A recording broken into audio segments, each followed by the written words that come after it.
I actually don't ask students if they're first generation when I'm in class with them. I generally do an activity that revolves around privilege, and at the end of that activity I'll tell students that I was a first generation college student, and I hope that that's a foray into a further discussion with them, that they could come to me and feel comfortable talking about something like that. So it's not a direct conversation, but hopefully more of a subtle one.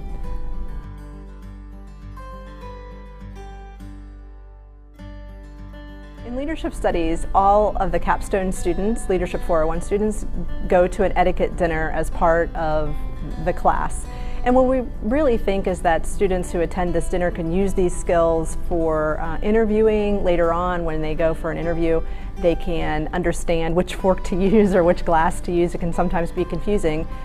And I know I personally could have used these etiquette type dinners if I had an opportunity to take them when I was a student. My family, we didn't go out to eat a lot. My mom cooked at home, and so when you get into the work world, there's more options to go out to eat, whether it's for an interview or later on with clients. So we think these skills are important, not only for leadership, but for life.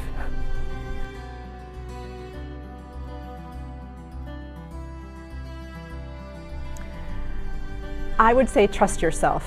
What has gotten you this far will certainly get you farther along when you're here at WVU.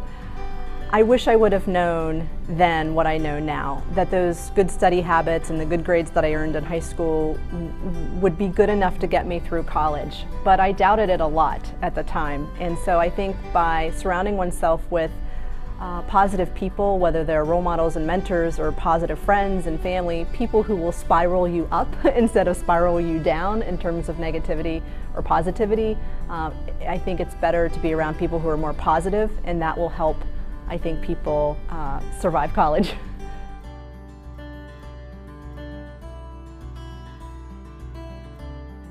I wish I would have known that I would make it.